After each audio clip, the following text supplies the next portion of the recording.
You ready, Gavin? Yep, we are good to go. All right. Tonight, I am excited to talk to my friend again, who I'm going to meet here in 2.5 weeks in Nixon, Texas. His name is David Stark. He owns Discreet Ballistics, and he has a patent on a subsonic bullet.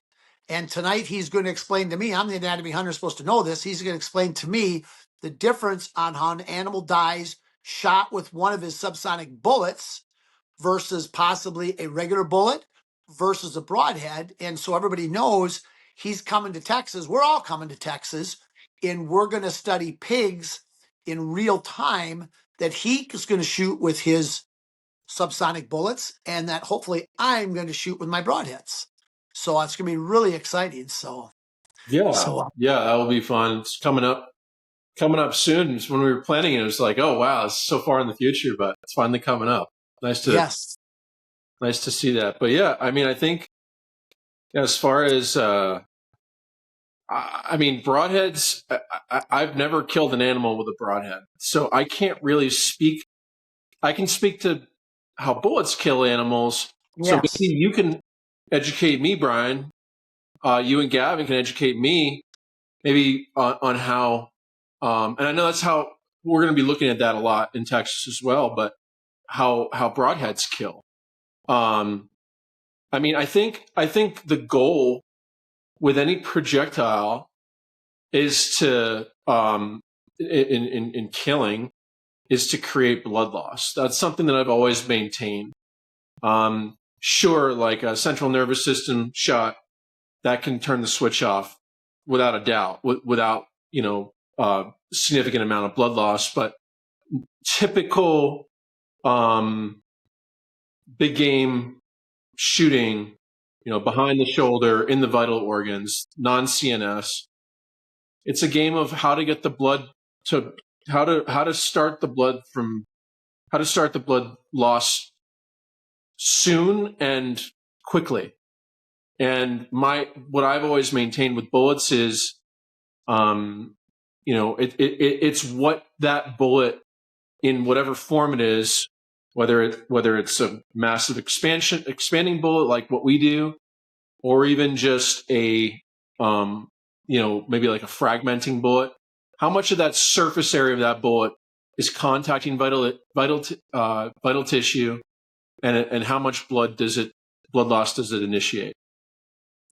Well, and an arrow or a broadhead, it's just the surface area that it touches as it goes through, that it cuts.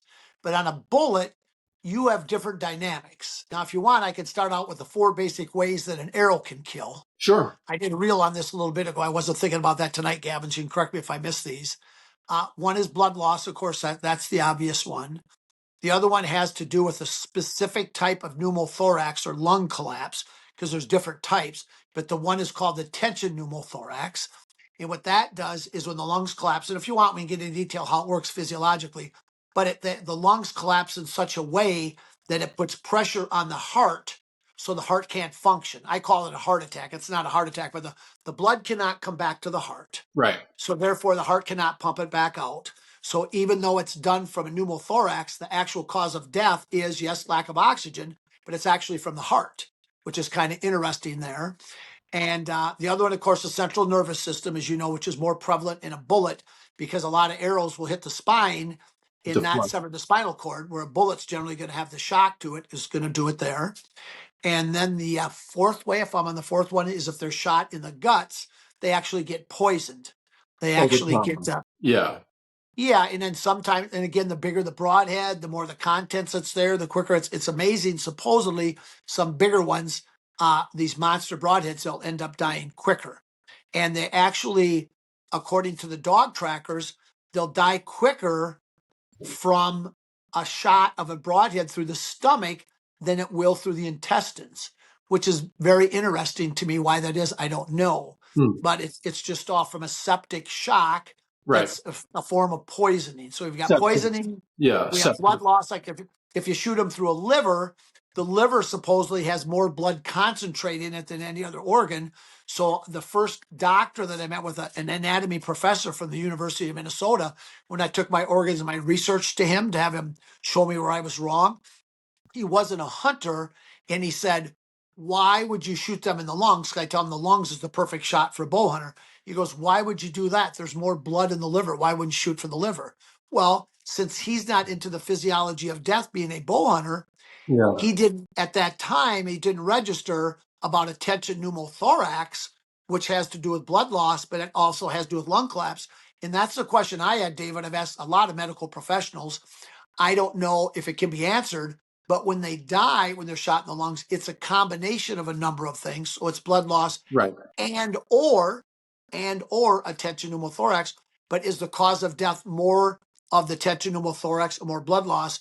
And the medical people that hunt tell me they believe that it's more of a tension pneumothorax than it is blood loss. Interesting. Well, I guess it's, blood loss, right? You can kind of look at it in two ways. There's blood loss within circulation, like, so it's not ending up in the thorax of the animal, right? The lungs are what you were saying with what is it, a tension pneumothorax? Yes. Mm-hmm. So if that blood is, if the heart is being constricted by the weight of the lungs or the pressure of the lungs, then that blood can't circulate in the body. So the blood may remain in the circulatory system, but it can't circulate. So I can see that. And I've never even thought about that. But no, that's one of the ways that you know that is if, say, you come across an accident victim, you'll see that the veins in their neck, because the blood is under pressure being pumped out from the heart through the arteries when it wants to come back to the veins, they'll actually bulge out on their neck there. And my son shot a deer this year. Now, this is where it gets interesting with the bullets. He shot this deer in the liver with a 30-30, and it dropped like it was spine shot. And so that's all to me is I haven't heard of that before. I don't understand that. And what happened was he shot it again, I think in the neck or the head to finish it off when it was there. But when he brought it back to me, and we always cut him open and examine everything. Yeah.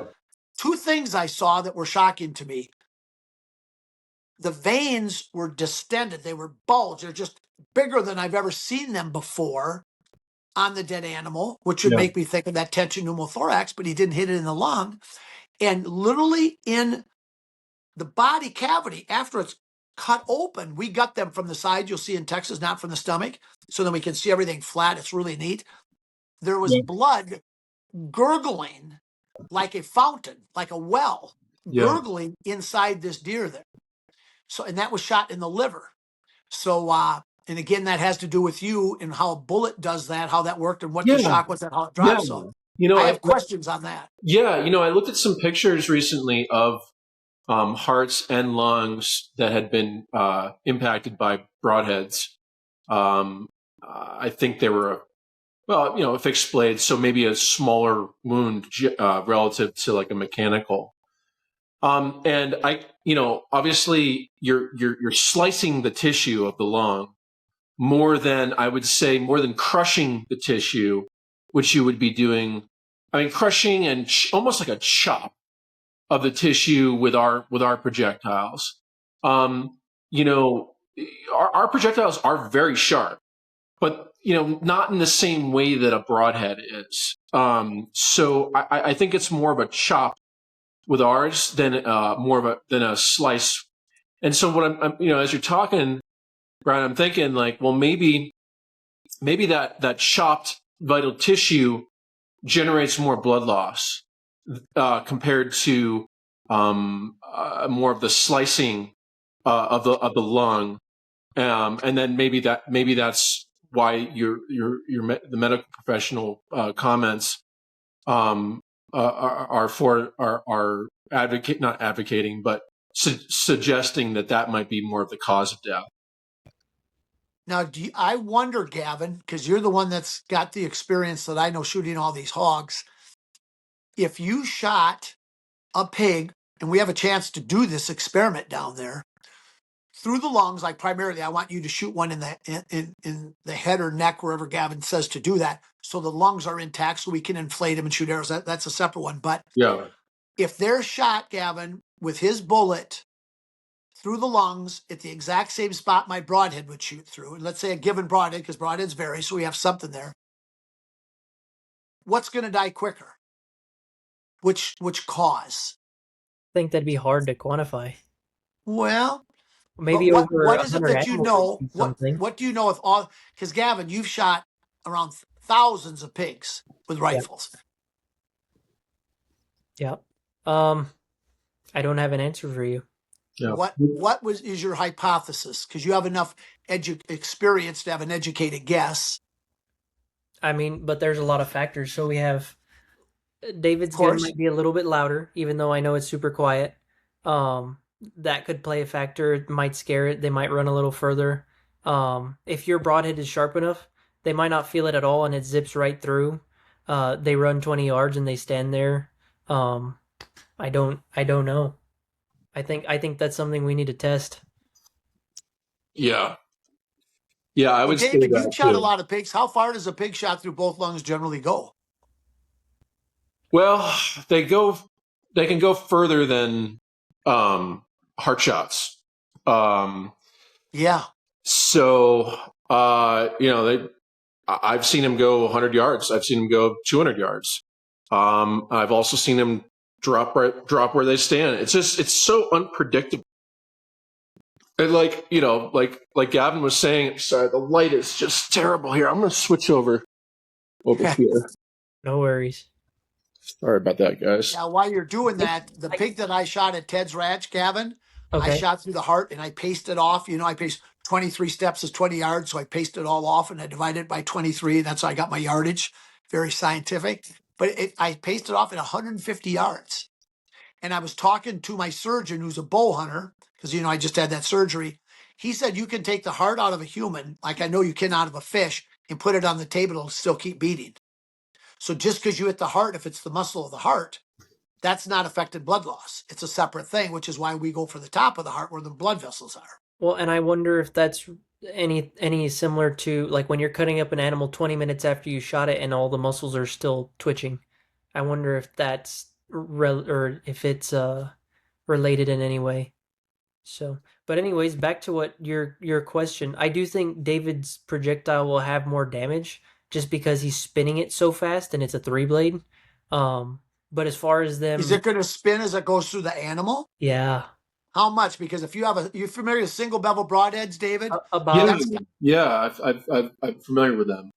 They go, what do they go, about a quarter of a turn through the animal, Gavin's about what they turn, get. 90 degrees. Yeah, that's what Bill they get that's about it. So that's going to cut some extra tissue, but how much is... Yeah, so our 280 grain, I mean, it's hard to measure through tissue. I mean, we've shot a bunch of gel blocks with it, which, as you know, are not an analog for animals. But in a gel block, I mean, they're turning about, and it's called a 20-inch gel block. They're turning about 3 or 4 full turns.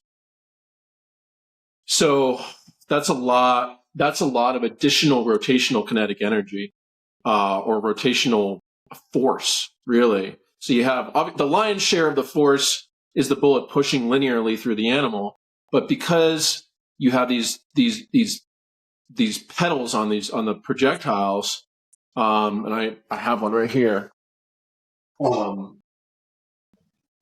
It's going to place torque on the projectile as it's going through, and it's just going to create more trauma.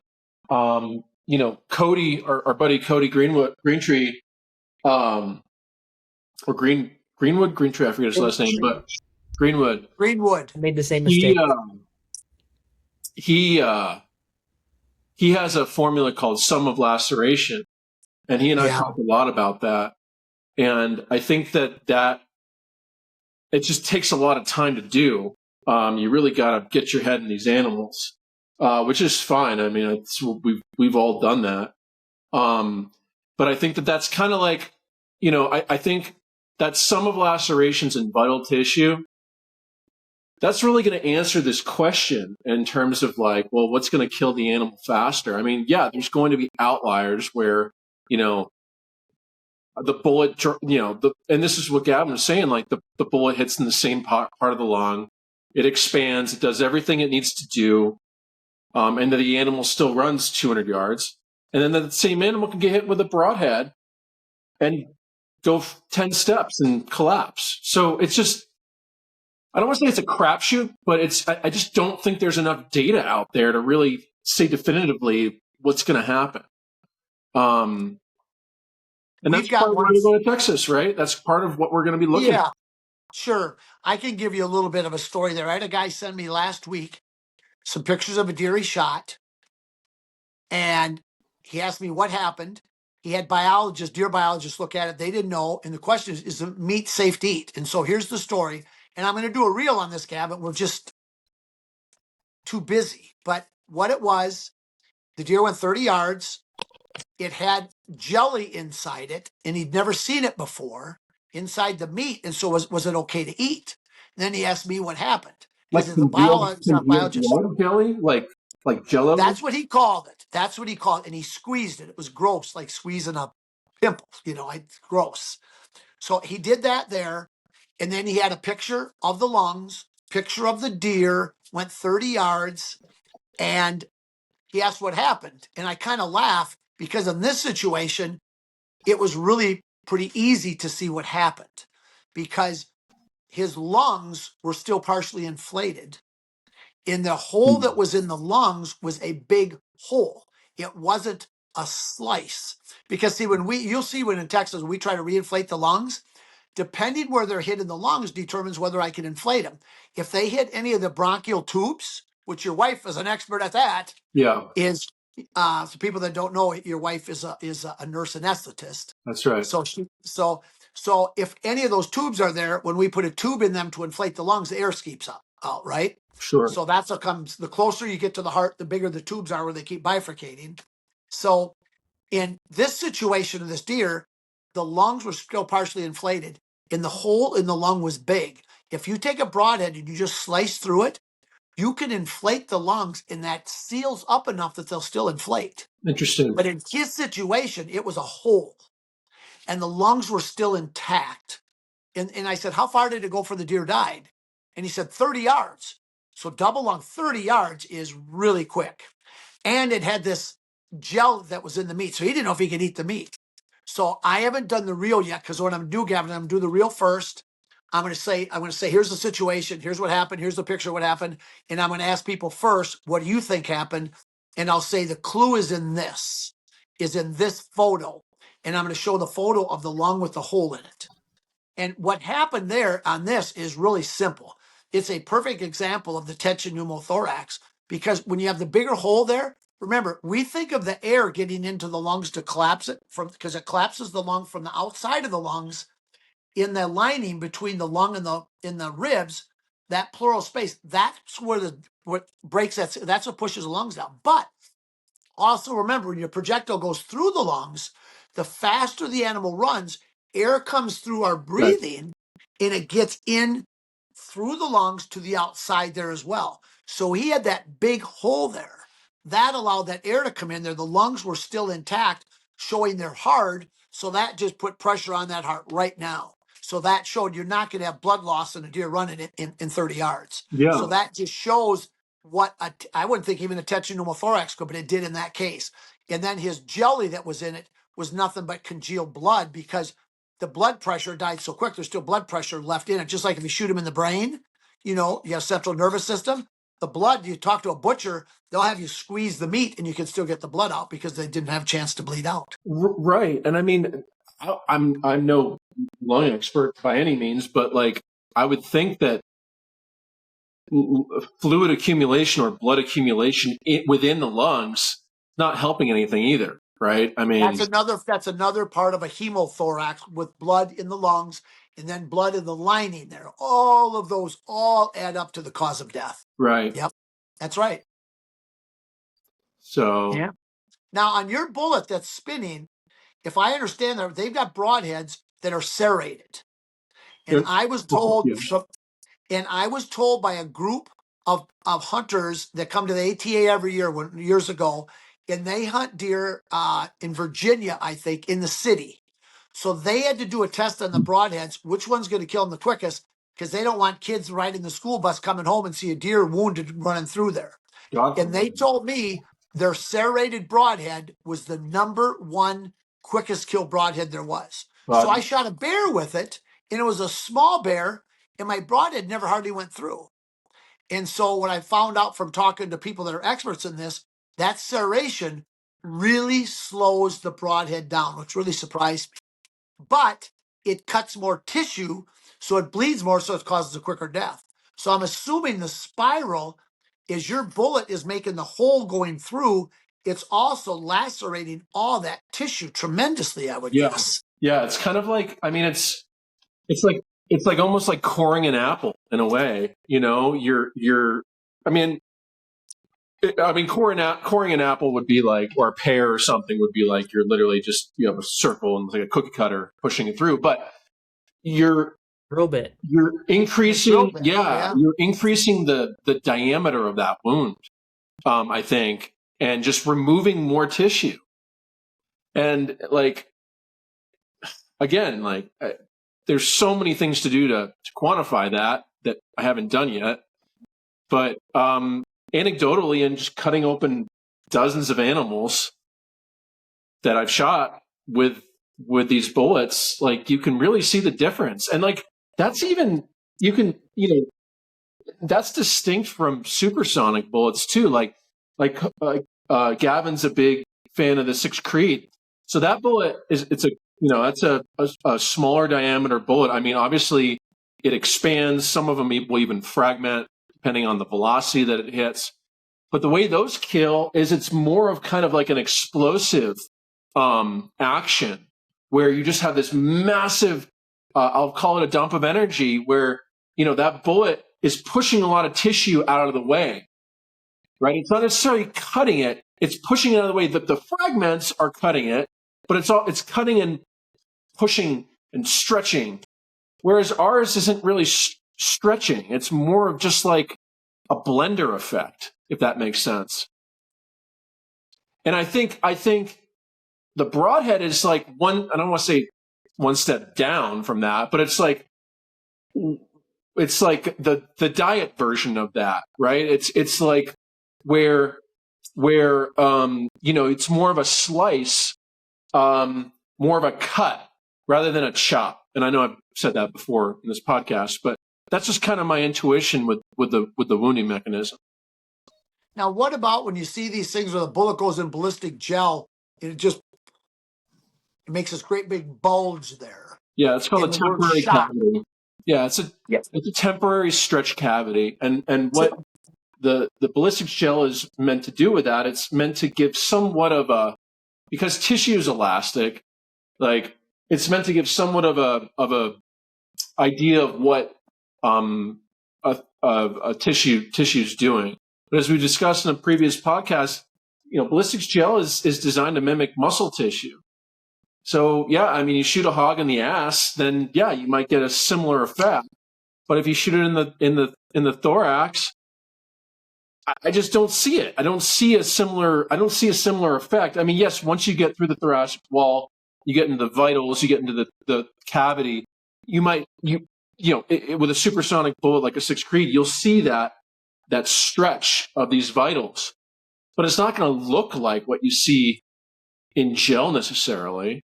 How much damage does that do when it causes that stretch? It can cause damage. I mean, the question is how much damage does a temporary cavity cause?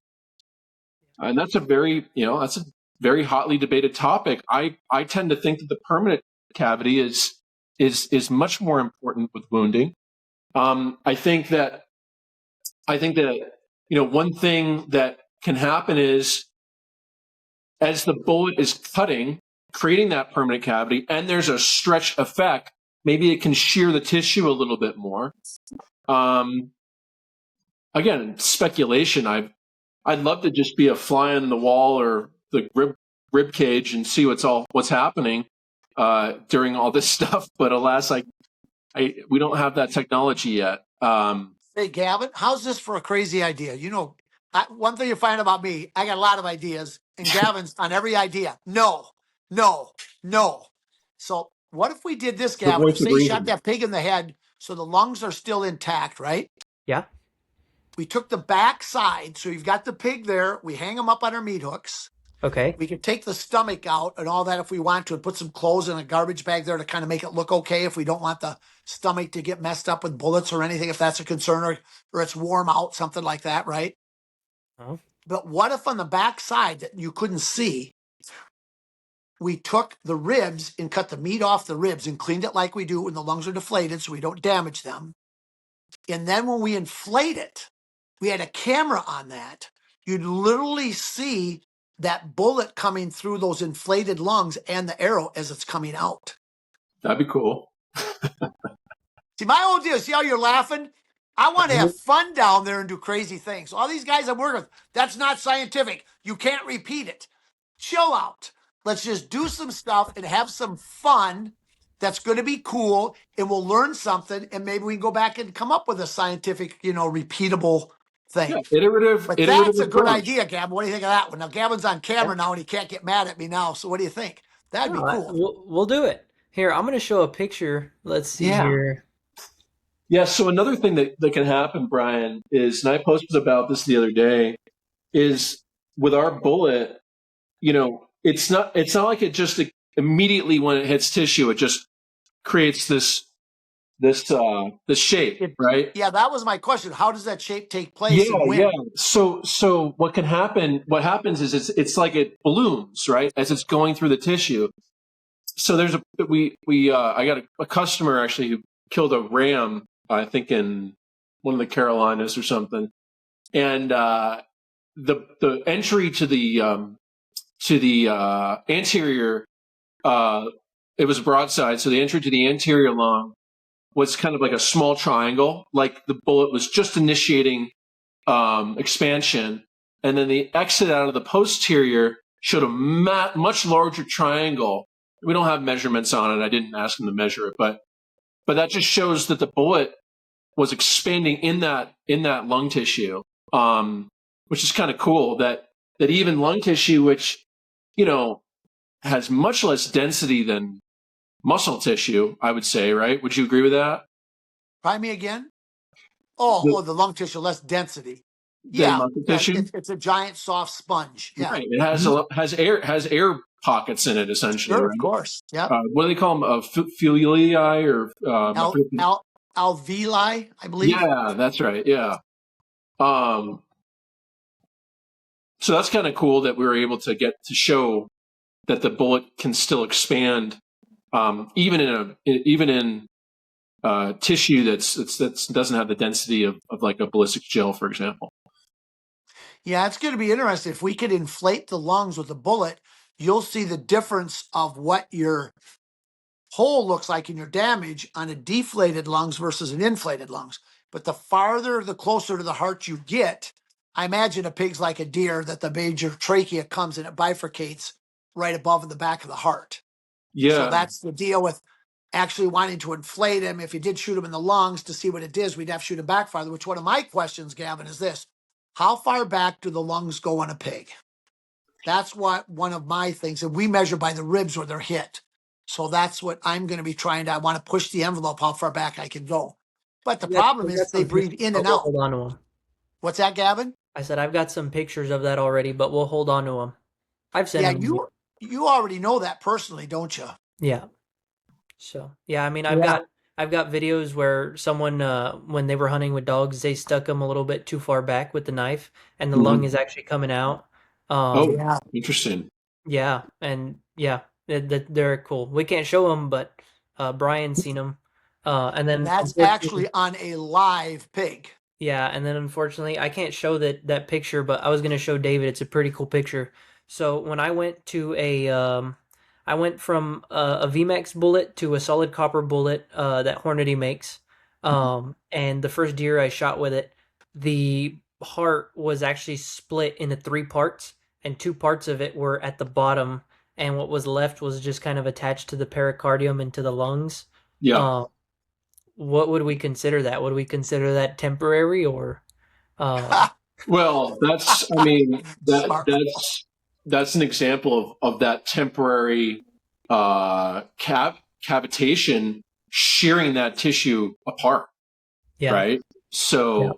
I mean, like that's the thing though. Like you need to have the actual contact of the bullet with tissue in order to rip the tissue apart, right? Yep. And I mean, so I mean, it's like, you know, the term form follows function. You know, the function of a bullet, in my mind, is to crush tissue, is destroy tissue, and you know that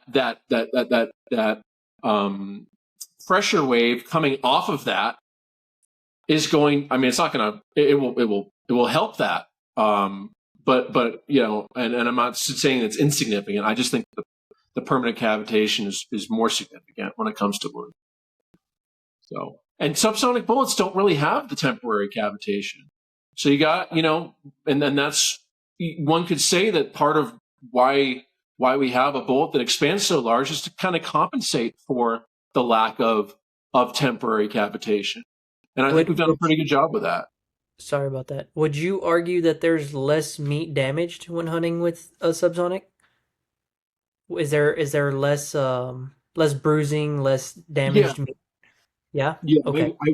I would say that a lot of that temporary cavitation can lead to just hemorrhage tissue.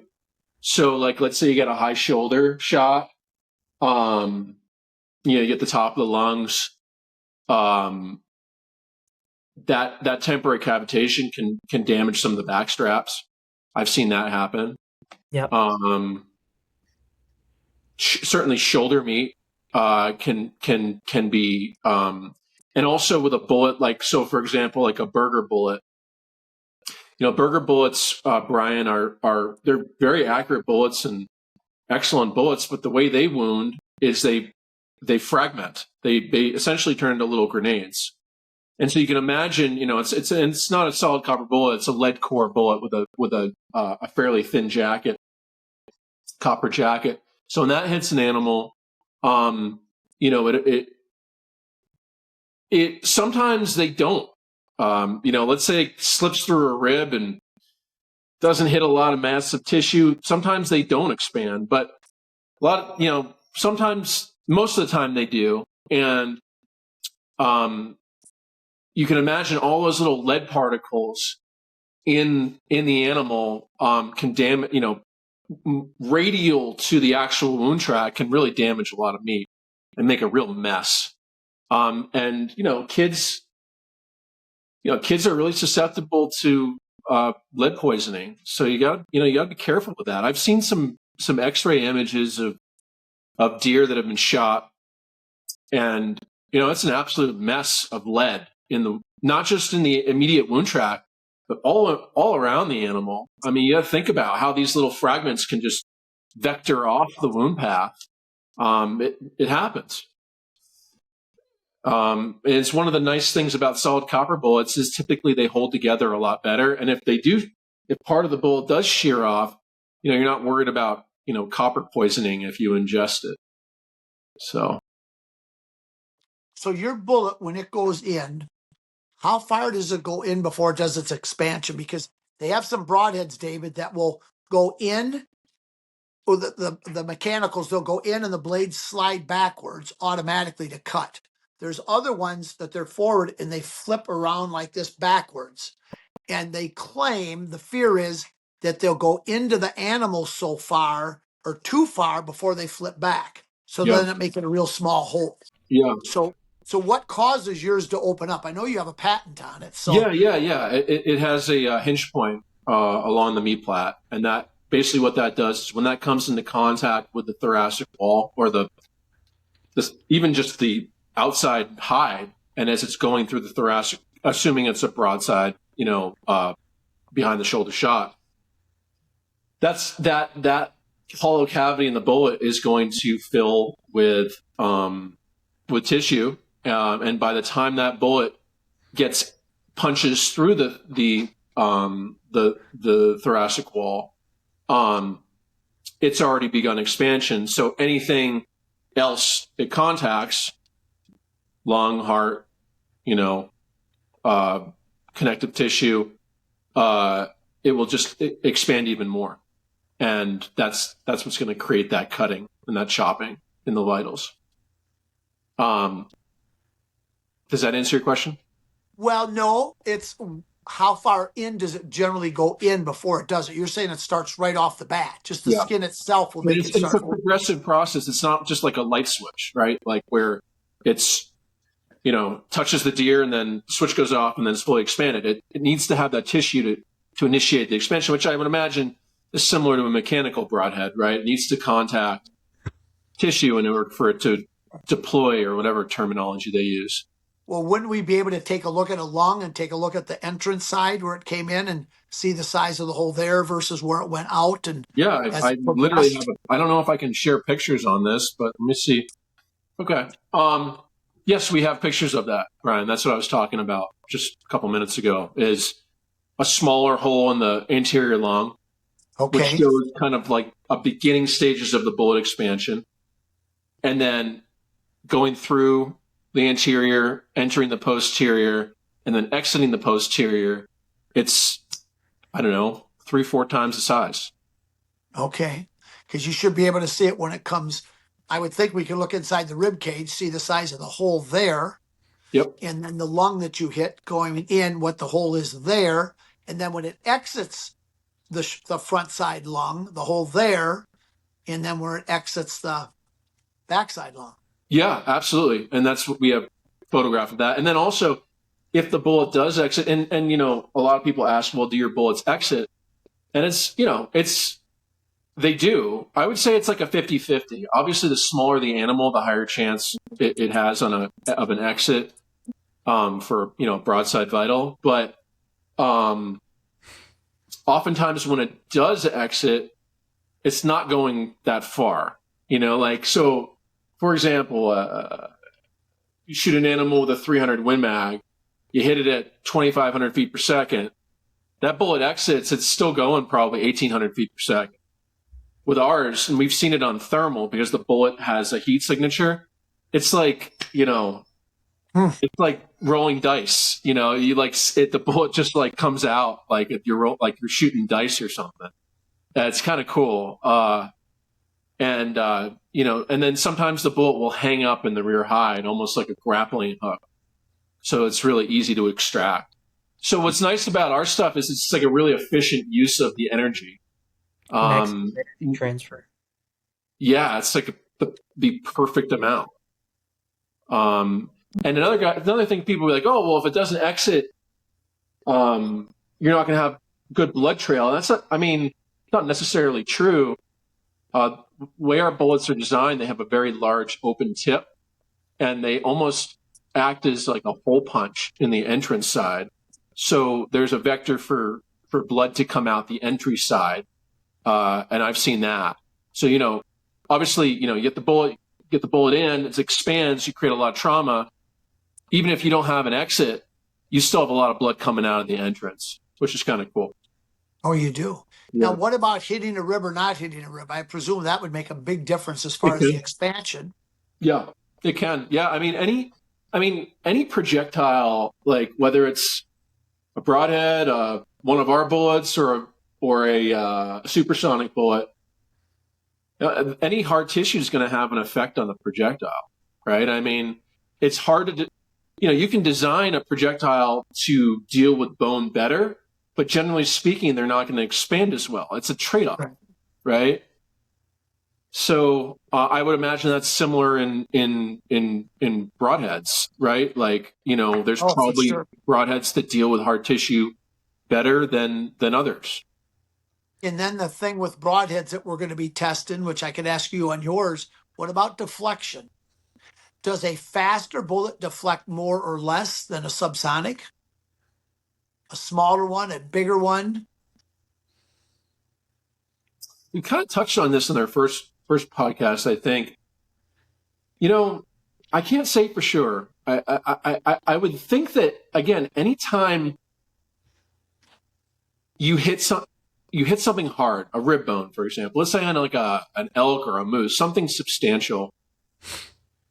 You got to think that the projectile, whether it's a supersonic, and here's another thing, like the supersonic bullet, they tip like like what Gavin uses, that CX bullet, that has relatively sharp tip. So that might add to deflection more than a broader tip bullet.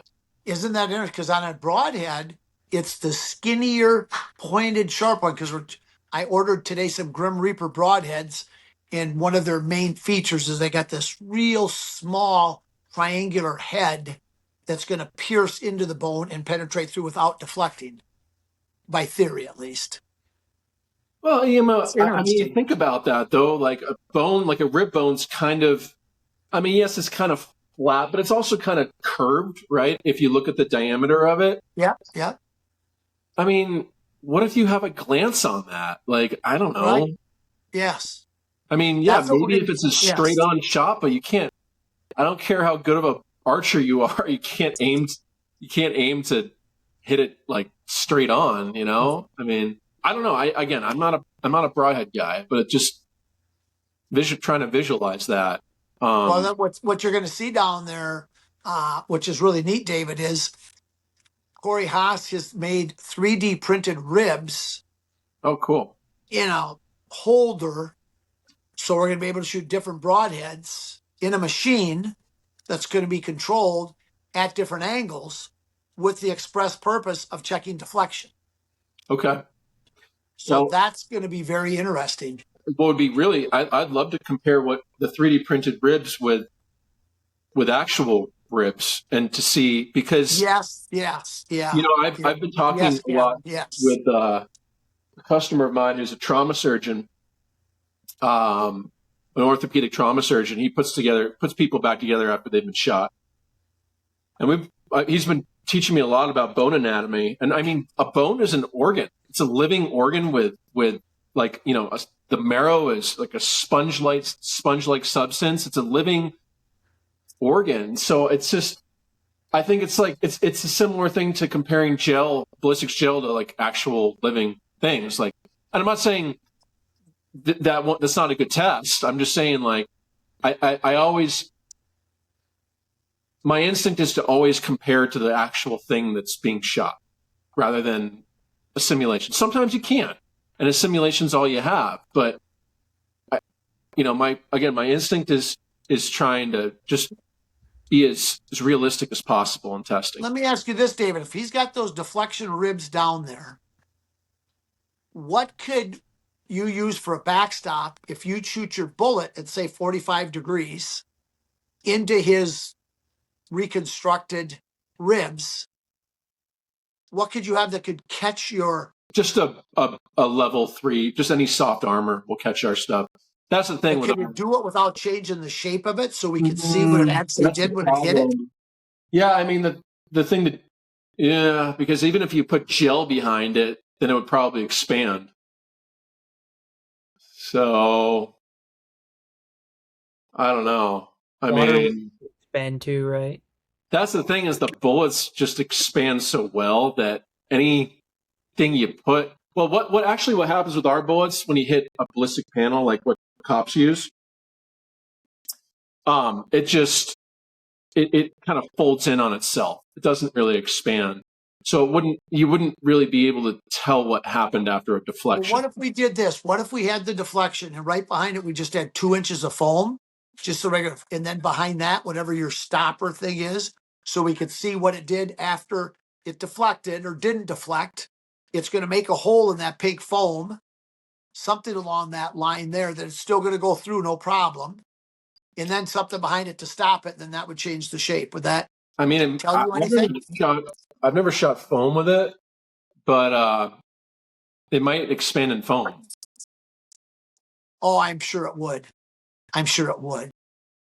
So, I mean, I think with our bullets, like deflection, I think a bigger issue with deflection is going to be like shooting in brush than with the animal. I mean, you get the bullet to the point where you're getting to the animal. I mean, you have bigger things to worry about than a bullet.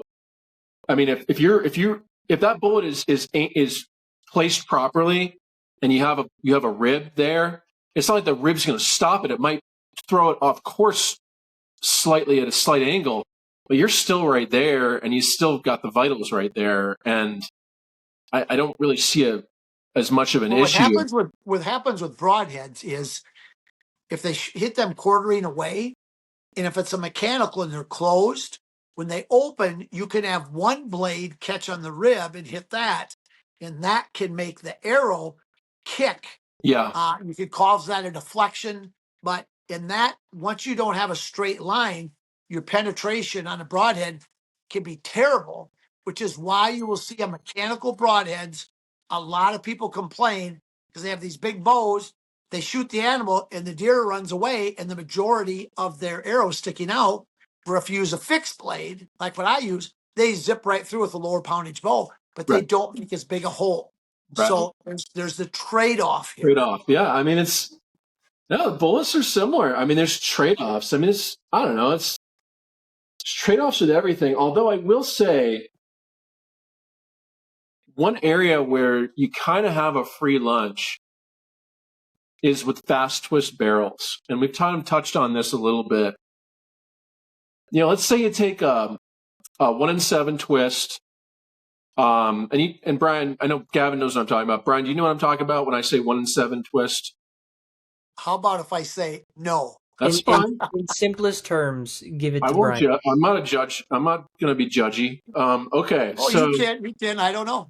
I know what the spiral obviously is. They had during the Civil War when they came up with the balls, they could make spin. Right. They had them more accurate. That's right. Came back in the Civil War days. I know that. It's called rifling. That spiral you're referring to is rifling. Yes. And basically, a 1-in-7 twist means there's one full turn of the rifling within 7 inches of barrel. Oh, so you get about 3 complete spins per shot for the bullet. If you have basically a 21-inch barrel, yeah. Yeah, so you get 3 to 4. But a 1-in-3 twist, you get significantly more spin on the bullet, right? So, for example, with our bullet, out of a 1-in-7 twist at 1,000 feet per second, which is typical subsonic velocity, right? You're spinning that bullet with a 1-in-7 twist at about 102,000 RPM. With a 1-in-3 twist, you're spinning at 244,000 RPM. So it's a significant jump in rotation of that bullet. But here's the thing, and this is why we're talking about trade-offs. Yeah. Yes, you need to have a bullet that can withstand that high rotation, which plenty of bullets can. But you're not really taking a hit on accuracy. Accuracy is just as good, if not better. The pressure increase, there's a slight pressure increase, as you can imagine, because there's a little bit more pressure of that bullet to get it out of the bore, but it's not significant between the 1-in-7 and the 1-in-3. And also the bullet, it's not going any slower, right? So you have this, let's say you have the same exact loading, you got the 1-in-3 and the 1-in-7. People are like, oh, well, the 1-in-3 is going to go slower. No, it's not going to go slower. So in a way, that spinning that bullet is kind of a free lunch when it comes to lethality, because you get an enhancement of the lethality on that bullet. Again, my goal past few years has been to quantify that. I'm well on my way to doing that. It's not just me. We're doing a lot of work with other people. Because you're saying it's spinning more when it goes through the animal, so it's going to do more damage. That's right. And it's kind of a free lunch. But you're going to lose. It's going to take more surface area. It's going to take more resistance, so it's going to cost you penetration. Not necessarily, because you still have the same linear push through the bullet. Linear, but you're cutting more tissue, so that's more resistance. No. Here I go, going to start being the troublemaker again, huh, Gavin? But potentially, I mean, I've never had any. I mean, it's still a 280 grain bullet. Our bullet. I mean, so we've never had an issue with penetration. I mean, this is taking zebras and nilgai and all sorts of big animals, and haven't had an issue. And there's even been pass-throughs as well. Have you been able to see the tissue get that damage? cutting the animal than outside the animal. Have you been able to see the tissue damage different in this double spiral? Yeah. In the lung, you have actually can see the difference of the Yeah, you damage can that see the it difference, does. and it's pretty amazing. And I've got photographic evidence and measurements, and I'm really excited to work with Cody's sum of laceration formula. But there's still a lot of no pun intended here, meat on the bone, as my friend Foster's fond of saying, in terms of figuring out quantifying this and measuring just how much more does it do. And you're not going to get that done in gel. I mean, the gel results might match up with the actual real thing, but you can't just say, oh, well, it's got this much more, surface area in gel. It's like, great. Well, we got to shoot some animals to really prove it out. So I wonder how much difference it's going to be for you if we inflate the lungs and you get to see the whole shape is going to be different. It's going to be more realistic when they're inflated, the way it was when the bullet went through them when they're all deflated and it pulls together. That is something that I've actually run into in doing necropsies on animals, is because these, I cut the animals open and their lungs are deflated, obviously. Yeah. And so if there's damage in the lungs, then it's hard to, it's hard to kind of gauge, you can see the damage, but it's not like, remember those anatomic, from biology class, the anatomical humans, where it shows like the lung as it's inflated. It's not like that, it's not like you're taking that out of the dead animal, right? It's like you're taking out a big deflated balloon, essentially, that's very bloody and slimy. But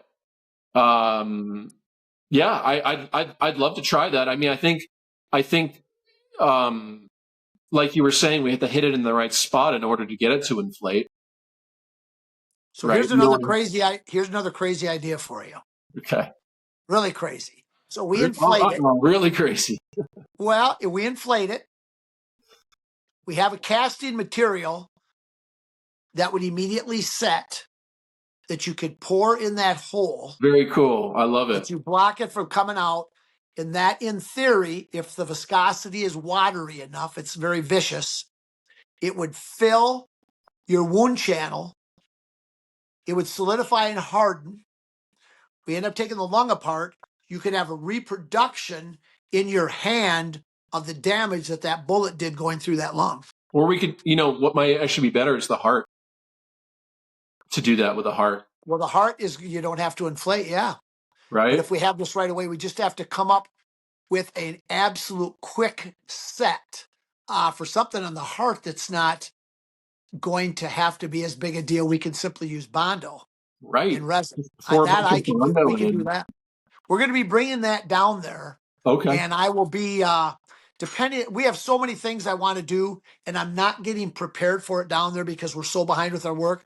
I hope they have coffee. I hope they have a coffee maker down there, because I don't know if we're going to be having enough time to sleep. Do you know who you're talking to, David? Do you see that hat on that kid, Gavin's hat right there? Do you know what that stands for? Never sleep? What? I don't know. No, his dad owns a big time coffee business. Really? Well, I'm not good at keeping secrets, so no, you're not. Well, I guess Gavin's. I didn't know the secret.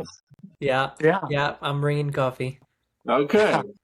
No, they've got their own coffee beans and everything. Not this Keurig garbage. Right? No. Yeah, I took Gavin when he came to Wisconsin. We went in a Panera Breads, which is, to us, that's a real premium place. You have Panera Bread. You familiar with them? I'm familiar, but we don't have any in Sundance. No. Yeah, but I mean, it's a classy place. Gavin went in, this place is junk. Oh, look at this. Oh, look at that. So I wanted to come to his dad's coffee shop, which is called Jitters. And I can't tell good coffee. I can't tell decaf from caffeinated. So I'm no judge of coffee. I use a pour over Chemex every morning, and okay. And it's hard to You know, the Starbucks stuff is kind of junk. I mean, it's expensive and it's burnt to a crisp. And I like a light roast personally, and you get more caffeine out of a light roast, right, Gavin? Yep. David, when you're done, send me your address and I'll send you some coffee. Oh, badass. Thank you. Man, you rate David. He's never sent me any. I've asked you. Well, I've got the Keurig, so unless you got the little cups, I couldn't cook it. Yeah. All you said, what's the name of, you were like Folgers. That's. Yeah. I think the best coffee traveling is McDonald's. I know that's like blasphemy to When you coffee said drinkers. that, That's the best coffee. you were X'd off the list permanently from getting it. You know, when they have these strong, good coffees, what it tastes like to Doris and I, it tastes like, to us, it's like cigarettes. It's so strong. It's got like it's just too much for us. Yeah. So, point being, we'll have coffee. Yeah, no, that'll be good. But yeah, I mean, I'm gonna bring my 9mm too, just to have on me. So if we need to put a hog down, it'll be great to get that expanding slug into the animal as well while we have a chance. And I'm very curious to see how they do with cranial shots. Oh, I was going to ask you, Brian, are you going to bring some like a bone saw and stuff like that, or are you going to have the tools to be able to take these animals apart? Or in what way? What particular are you thinking? All right, so here's one example. Like, let's say I put a 9mm into the ear canal of this animal to put it out. Yeah, here's what we would do. What we would do there is we could take it. I'm going to bring my steamer down there, and we could take the whole skull and put it in a bag, and we could steam it. Be similar to boiling it, and so the meat take it off, so you can actually take the skull home with whatever damage that it did right there intact. Well, I don't know if United Airlines would like that too much. But let's put whatever you'd want. We could do. In fact, I even wanted to talk to Gavin today about trying to steam meat like that to see why couldn't we put the meat in there in aluminum foil with a bunch of spices because what I can do is I took a deer, I can put the whole deer in a bag and steam the whole deer. So I have some surgical implements that I've used for doing necropsy, like clamps and stuff like that. Neat. I'll bring those. Great. But the way I kind of envision this is, we're going to be really meticulous in looking at these wounds, and we don't want to just be cutting at it with a butter knife, and holding it back with our Leatherman. Not that I have anything against Leathermans. I love Leathermans, but we want to be able to get good imagery, which means holding tissue back and having good lighting. And, I know Gavin's a photographer, so I think we got that covered, but I just want to make sure we have, I don't want to get there and be like, oh shit, we got to go to Walmart to get like some pliers or something. You know what I mean? Yeah, I'm not the detail as far as the wound channel itself you're doing. I haven't done that. So that's going to be Rodney Myerism. But what we do is like in the ribs. Yeah. We just take loppers that they use for cutting pruning shears. Oh, great. Yep. Those are good. Then I'll take, depending where they're hit, because I want it to stay cohesive, where I want to enter in there, I'll cut maybe every other rib out, or I'll cut 3 ribs out in a row, but where it's shot, I want to leave the wound channel there, because I always have to leave the front, the back, a couple in the middle, so everything is held together. Right. But then they just cut out real nice and easy. The lungs are they're deflated, so I don't have to worry about hitting them. That works real quick. So something else that actually my neighbor back when I was in New Hampshire, Elof Erickson, he actually did the first. He was on the plastic surgery team, not that gives like facelifts, but like actually does face transplants. This is out of, I think it was Brigham and Women's. Anyways, he was on that team that did it was a crazy story. I don't know if you remember this, but it was a chimpanzee had eaten the face off of the female handler. It was down in Connecticut. Yeah. And he was on the team that put that face back on. Anyways, he's a big hunter. He's retired now, and great guy. And anyways, he had suggested early on when I was going down this journey, was take like a rod and arrange the. Let's assume it's like a broadside behind the shoulder. Arrange the organs on the rod, almost like not hang it, but like so it kind of is in the right place. It might be help as a way to visualize the trajectory of the projectile, that rod. You know what I mean? And as far as transporting them, that's one thing I did in the past when I transported organs for like CT scans and stuff, is I would, rather than just clump them in a bag, I'd have them kind of arranged properly. Just an idea. I don't know if you've run. Well, here's what happens there. As soon as you take the lungs out of the animal, you've lost it. It's over. Because what happens is the mediastinum is what separates the right lung from the left lung. Right. The lungs are attached to it, and it's attached to the bottom side of the backbone and to the sternum and to the diaphragm. So everything is held together at that mediastinum. But as soon as that's out, they all bundle up in a ball. And so if you inflate the lungs, once they're taken out, it's a different shape than if you inflate them inside there.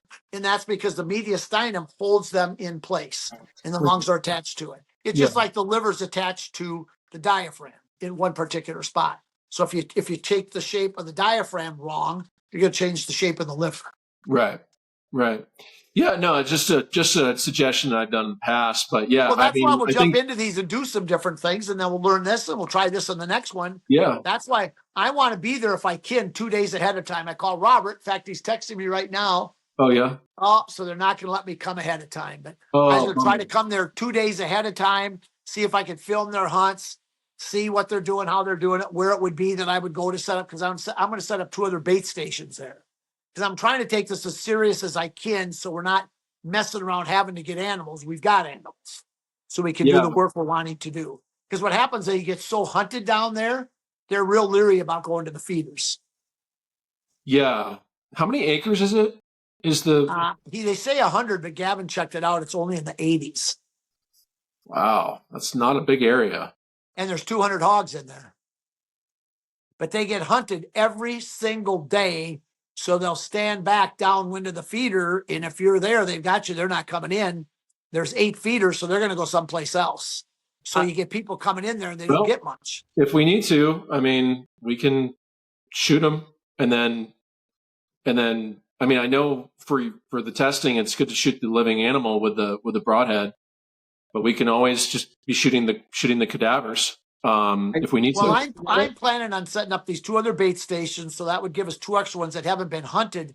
But the problem is it takes time to get them, for them to find it, get used to it, not scared. And that's why I want to go there a couple of days ahead of time, but that's not going to work. Hopefully, though, Gavin, he said I might be able to get there the day before to do an evening hunt, which I wouldn't hunt. I would take the advantage of coming in there, because I'm going to dig a hole, David, and I'm going to put in, they call it soured corn. You dump that in there, it stinks, and that's supposed to be the number one thing I read online for hogs. So I'll have that, and then I'll have my hog pipe, which has got corn in it, and then I want to bury that, and then I want to make, if I get them done, I want to make some artificial. They're not blinds. It's basically just an artificial tree in front of you to break your silhouette up. That I want to try to. I got some designs on, so because again, I'm trying to have fun in all the different hunting methods. But we can spot and stalk. That's going to be the thing. After the first, say, 2 hours. Then we can walk, and that's the most fun hunting anyway for us, going around there, do spot and stalk hunting. So I can't wait to do that. The other thing I was looking at, I've been studying it on the map, and I've kind of been marking out some of the feeding stations and stuff. Okay. There's only one source of water, and it's in the back right corner of the ranch. And there's feeders kind of all around it. So there's going to be kind of a centralized point, probably a main trail between there. And we're going to have good luck there at the water. So I think that's going to be, that's going to be another game plan. Yeah. So how do, Gavin, how do hogs, how do they drink water? I mean, when I say how do they drink once a day? Do they drink 3 times a day? Do they drink a lot? Do they go days? They use one of those fancy straws that has the little curly cues. Oh, yeah. Right? Yeah. They're probably paper straws, right? Oh, my God. I hate paper straws. That's the worst thing ever. You're coming to Texas, David. I don't think you're There gonna have to better worry not about be that, are any you, David? paper straws in Nixon, Texas, or I'm going to leave. I don't I think don't even so. think they have straws there. So, Gavin, to answer that question, do hogs are they around? They drink water a lot or not? Or If it's hot, hogs will stay close to water. They're going to be wallowing once, maybe twice a day. I'm thinking once. I don't know the place. I'd like to go look at the place and kind of see what the movement is like. Even just another thing, I don't know if Robert has cameras there at the water, but just ask him to see the pictures of the cameras at the water if there is any, because we'll know right off the bat from that. do you have, David, any trail cameras you can bring at all? We're going to try to bring ours, but ours are made for cellular service, Gavin. So you got, I don't know, here we go technical again. We got to do something to switch them over because I take it that we probably won't have cellular service there. No, there's cellular service. That's what Robert Why said. not? Oh, You're gonna be. We're like less than 5 minutes outside of town. okay. So as long as our cameras, our cameras are made to go up the service up in Canada, like Verizon. Okay. So I don't, because the carrier, I guess, makes a difference. Verizon. In my area, Verizon is not very good. That's what I have for my cameras. AT&T's better, but I don't know what it is up there. I'm sure you'll be fine. Well, we'll check. Well, we've got those Tacticam reveals. I mean, it's probably, I mean, my understanding is pretty flat there, right? Yeah. So if it's flat and there's a tower in Nixon that's 5 miles outside of town, I don't see why there wouldn't be good, you know. Worst case, we can makeshift like what Border Patrol does. They'll take an antenna and they'll run an extra 10 feet up and they'll put it on top of a tree. We could do that. If it doesn't reach, we'll be fine. Okay. Interesting. Yeah, because when I put out these new baits, I put David or Robert, the guy that owns the camp, wanted me to put cameras on them. Then we could see what's going on there.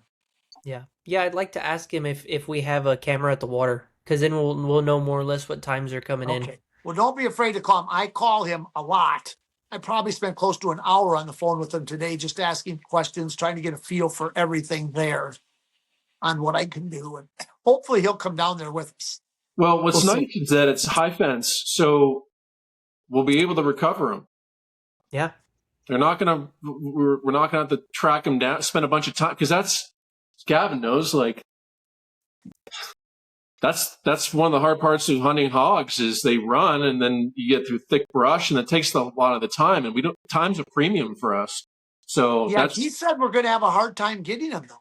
He says you have to wait about 3 hours, stay out of there, and watch where the turkey vultures are. Because they lost this last group that was in there, lost 6. And he said, Brian, you're going to lose pigs. You just have to realize that's how do you lose them? Just because they're the ground cover? I mean, it's fenced. I don't know. I don't know. So this is not, when you have that many hogs in a place, the ground, the area is going to change. It's going to open up more on the bottom. It's going to be pretty open underneath. Now, how green it is, I don't know. But they're going to be eating all that bottom vegetation, especially with 200 hogs in 80 acres. That's a lot of hogs. That's a lot of hogs. I think we're going to be fine. Yeah, I don't see how they lost 6 hogs. That sounds crazy. Oh, yeah. He says that sounds like another group lost, I think, that many or more. Yeah. Maybe there are holes in the fences. Could be. I talked to him about that, and he's got wiring around, electrical wire around like half of it or something, not totally done. He does get coyotes in there. So if coyotes get in, that must mean that hogs could get out, right, Gavin? Because a hog could do what a coyote could do, I would guess. The hole a coyote makes is not the same size as the hole of a hog. Really? Yeah. Oh, yeah. Maybe the small ones, but I don't think that's an issue. I think people tracking, doing a poor job tracking is an issue. But if it's all dirt, blood doesn't show up on dirt worth 2 cents, though, right? Well, I'll have a thermal. I will too. I'll have a few. That will help. Oh. Yeah. Well, you mean that'll help show you the blood, you mean? Or the dead animal? The blood and the dead animal. Yeah. Yeah. I've gotten pretty lazy. I've just started tracking because I don't know if you could see it, but here in the top corner right there, that's my helmet. And I've got my thermal on it. So whenever someone shoots one, I'll just pop that on. I'll wait till dark and I'll walk over there. I'll pick a trail and I'll just kind of walk it and look with the thermal.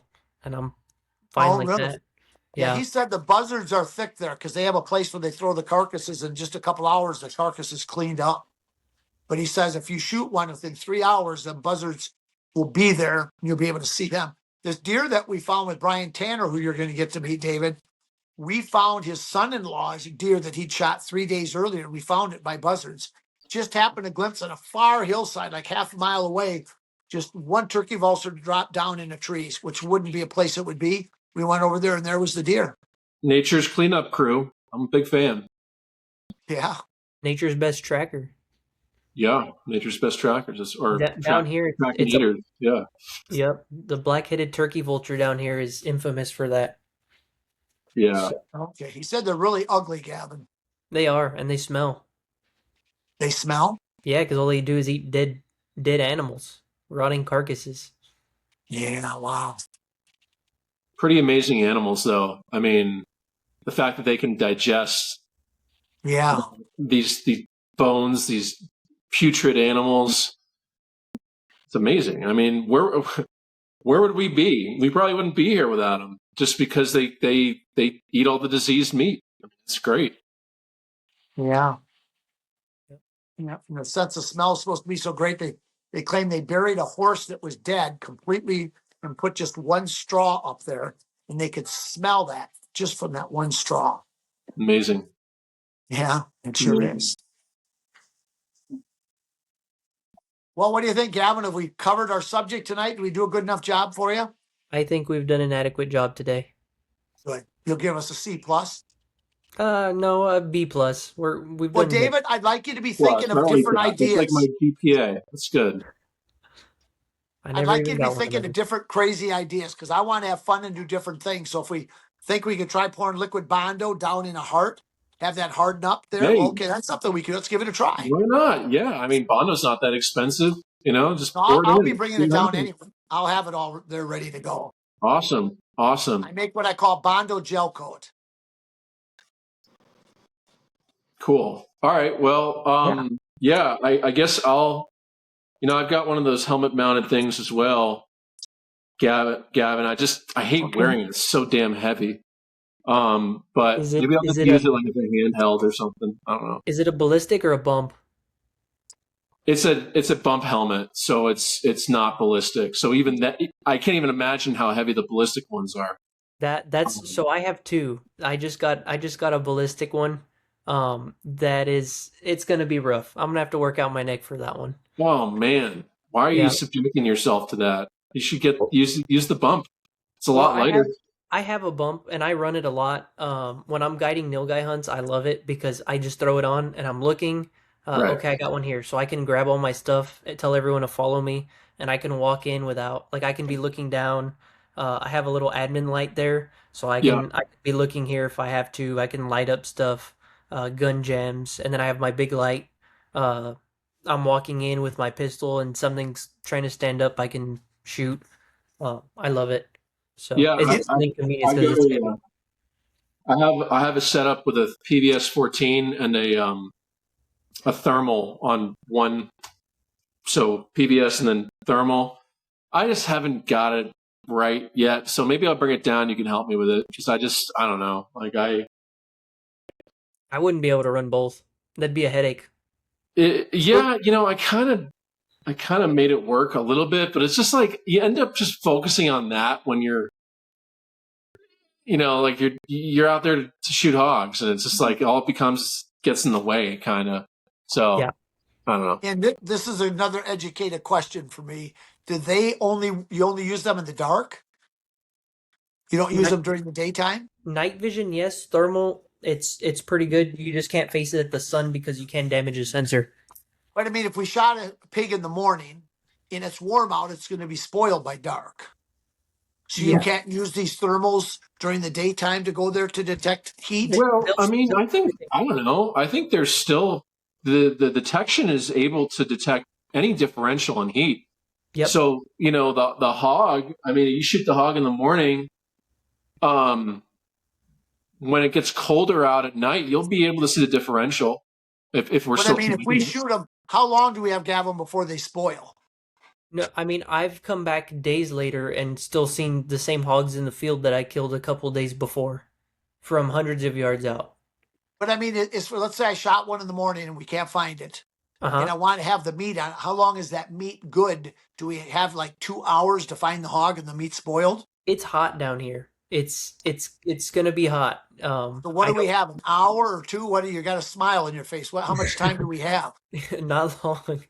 I'd Uh, say, I don't know, Gavin. I'd say depending on how hot. 2 hours. I mean, yeah, you're pushing it at 2 hours to get the back. I mean, you're just going to want the back straps. I don't think you'd want anything else, right? I mean, I would take the front shoulders, like if you're Oh, doing really? pulled pork stuff Okay. like that. Pull the whole rack of ribs off. Um, Sure. it just depends how fast we get there. If it's shoot 'em, you see him go down, you hear him go down, go look for him 30 minutes later, I think we're good. But the good thing here is we have a walk-in cooler, right? Oh, Yes. Yeah. So as soon as we get them, run them over, put them in the cooler, start working on them in the cooler. I Yeah. take it you take them out whole. They got a brand new buggy, they call it, a four-wheeler ATV of some sort. I take it we take them out whole, hang them up, and then you got them hanging up outside the fence, I presume. Yeah, preferably not where we're hunting. At Yeah. least, I mean, they're hunted all the time. I don't know. I don't know what this ranch's procedure is. Every ranch is different. And one thing I just realized is they're getting fed probably, right? Yeah. So, you know, with a lot of hogs in Texas that are outside fences, they're eating just like diseased chicken carcasses and all this nasty stuff. So that's Gross. why I said, like, you don't want to necessarily eat them. That's some East Texas stuff. Those are those gross hogs in East Texas. That's right. Yeah. Mine are nice. They're marinated in grapefruit and oranges. There you go. So Yeah. I guess you got the better tasting hogs down there. So that's Yeah. good. Hey David, quick question. Do you have a Yeah. scope cam for this trip? No. Okay. I So do have I'm a cell phone adapter for my spotting scope. okay. I don't So know if that'd be helpful. I don't know if you have GoPros. So this, I'm not going to show the brand because I don't like the brand. I bought this. It mounts on your scope here. This is a GoPro, so we can just throw it on there, adjust the lens for your scope, and we can record everything you're Awesome. shooting. Awesome. Is so that what you use in the videos you post? No, I haven't posted anything with this. I shot Oh, one this year with this one, and it the company sent me a lens and it didn't work. So I had to outsource and get another company to send me a lens. That one works. I finally got it to work and it's stuck. But pretty much what was happening is I would shoot and the lens would literally move, so you couldn't see nothing. That's not good. Yeah. Yeah. But this one shoots 4K 120, 2.7, 240, which is cool as long as it's not too Great. dark. So we should get good footage. Awesome. Before I was using the S18 from ScopeMate. That one's okay. So I'll plan to bring an 8.6 with a 1:8 Swarovski on it for daytime for 8.6, and then I'll bring a mini fix and 300 blackout with a Knox 35 thermal on it. And then I'll have a suppressed pistol. This one right here, running my 9 millimeter expanders. Are we twinning right now? Is that a 43X? Yeah. But I got a can on mine. Yeah, I'm not. I'm uncivilized. That one stays in my pants all the time. Yeah, I want to thank David Stark from Discreet Ballistics for doing this podcast with me. It's very important for me as the anatomy hunter to hit a lot of different areas of the hunting world, and a lot of them I'm not qualified to deal with, so having David to help me, and it's very interesting how subsonic bullets kill an animal as opposed to how broadhead does. And David and I are going together to shoot hogs, him with his bullets and me with my bow, and we're going to compare how things are. We're going to be doing that in about a little over a week in Texas. So stay tuned because we're going to have fun.